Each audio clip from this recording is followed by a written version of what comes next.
Alright, kumusta mga lods? Long time no vlog. Halos mag-isang buwan na akong walang vlog, no?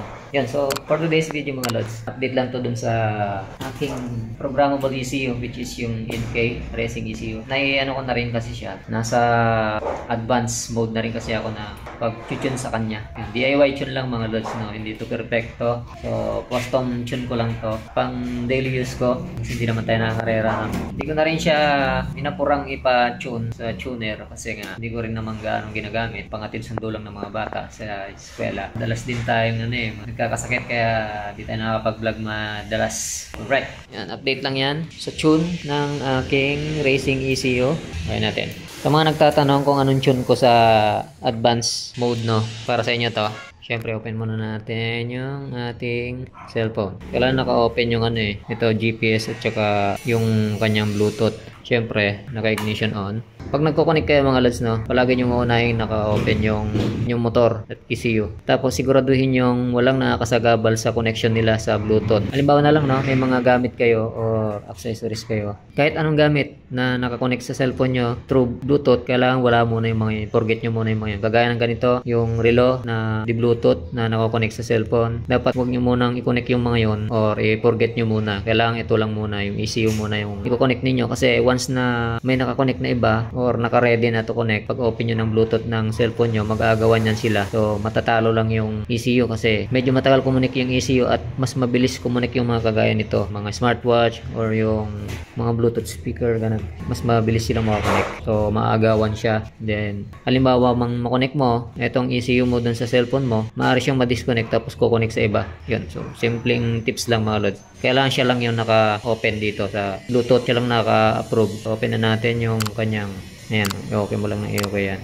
Tingnan nyo, o diba? Mabilis siyang mag-connect pag ino-open nyo muna yung inyong motor para mag-boot yung ECU mo. Tapos mga lods, no, bago kayo mag-tune ng injector at ignition, palagi nyo unahin yung calibration mga lods. Halimbawa galing kayo sa basic tuning. Pagpunta nyo ng advanced tuning, mas maganda i-calibrate nyo muna yung TPS nyo at saka map. Calibrate nyo yan isa-isa. Dito may settings naman yan sa TPS. Calibrate mo yan. Kunin mo yung max at saka minimum. Ganon din sa map. Sa settings, kunin mo yung minimum at saka max. Tapos set mo lang yung max RPM mo, max rev. Tapos yung load, huwag mong kakalimutan yan. Ako ang ginagamit ko personally ito, TPS ko 100%, yung max 0. Kasi tested ko na, pag naglagay ako ng value dito, masyadong sa gas. Malakas siya magbigay ng gas, kaya mahirap siyang i-tune. Actually, mahirap talagang ito tong ECU na to sa DIY lang. Na-discover ko lang na mas madali siyang i-tune pagka naka 100% yung TPS kaysa yung 10% dun sa map, 90% dito sa TPS. Pero disadvantage nito mga idol, pagka 100% TPS ang ginamit mo, medyo hindi maganda yung kanyang minor. Hindi naman ganun kapangit, pero hindi naman siya 100% na maganda. So mas maganda pa rin yung 10% yung map at saka 90% yung TPS. Ayun, maganda talaga yung minor. Ang problema mo doon, malakas bumigay ng gas. Kahit na i-negative 10 mo na yung mapa mo, nagbo-blow pa rin yung AFR mo. Ibig sabihin, mataas pa rin yung bigay niya ng gas. Yun. So, tip ko lang yan. Tapos dito, 1/4 ang gamit ko yan. Tapos, 12,500. Depende sa inyo. Bago ka pumunta sa injector at ignition tuning,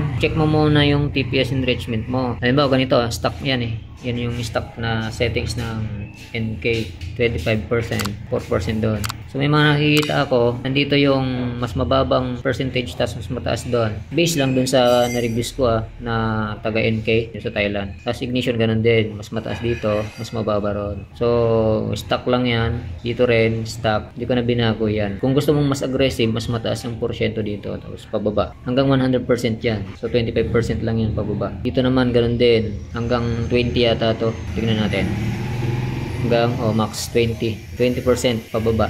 Ayun. Na-set mo na yan, sa gusto mo, saka ka pupunta sa advanced tuning. Pero bago yon, syempre, painitin mo muna yung motor mo ng hanggang 80 degrees Celsius.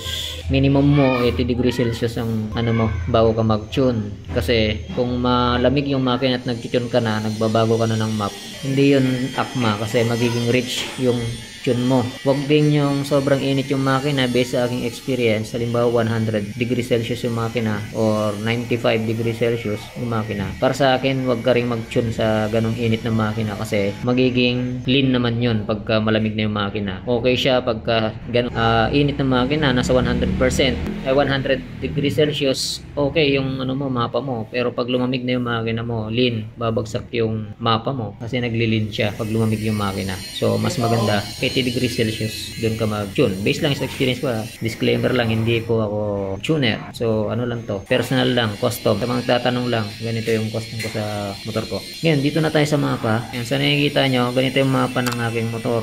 Magkakaiba po tayo ng mapa. Kaya wag nyo pong gagayahin ito. Ano nyo lang po ito, reference nyo lang. Kasi yung set ng motor ko, iba. Naka ako, throttle body na 36mm. Tapos, naka-injector ako na 10 holes. Tapos, naka-ignition coil ako na pang racing. Naka-iridium spark plug. Magkakaiba tayo ng tono na mapa, mga lods. Kahit parehas tayo ng motor, magkakaiba yan. So, ito yung tono ko, mga lods, na okay naman sa motor ko. Hindi ganun katipid. Medyo malakas sa gas.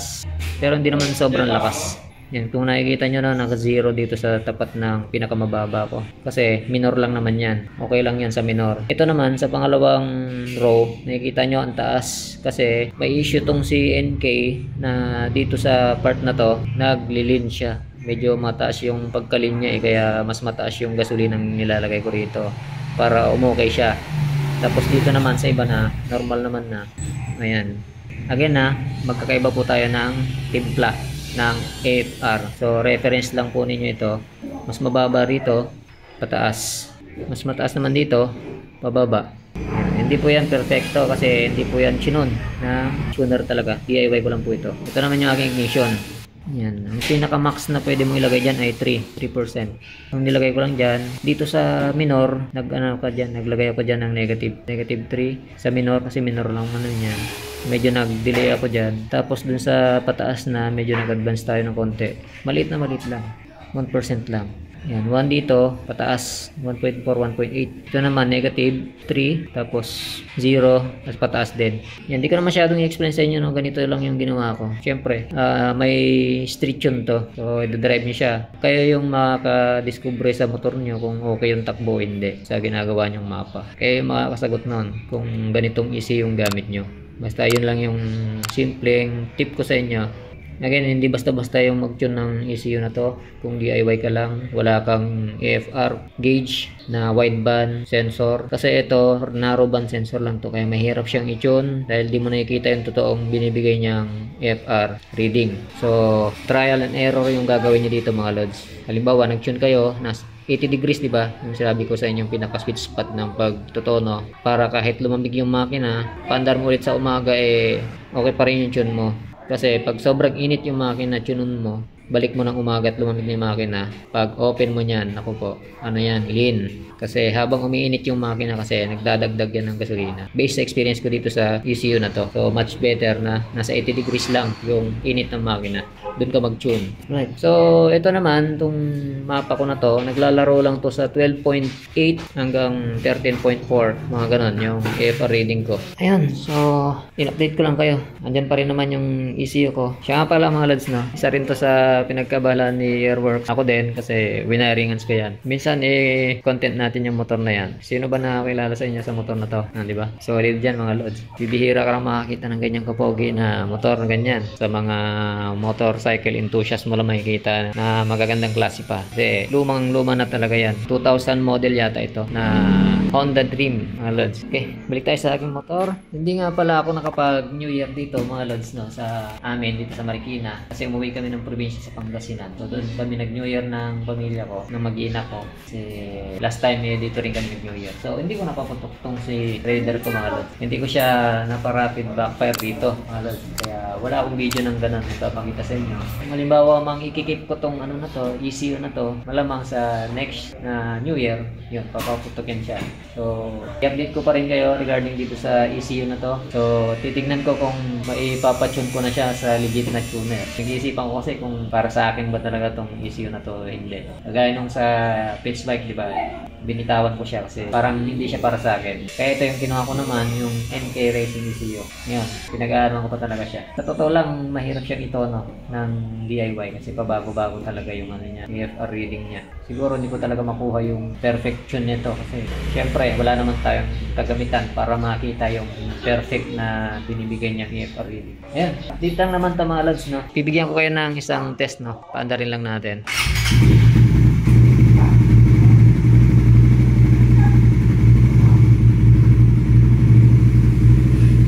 Pansinin nyo mga lods, ayan na, sinasabi ko.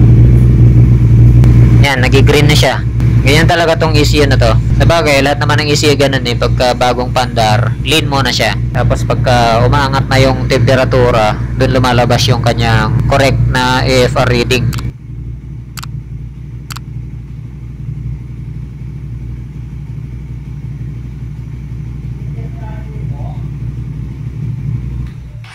Alright mga lads.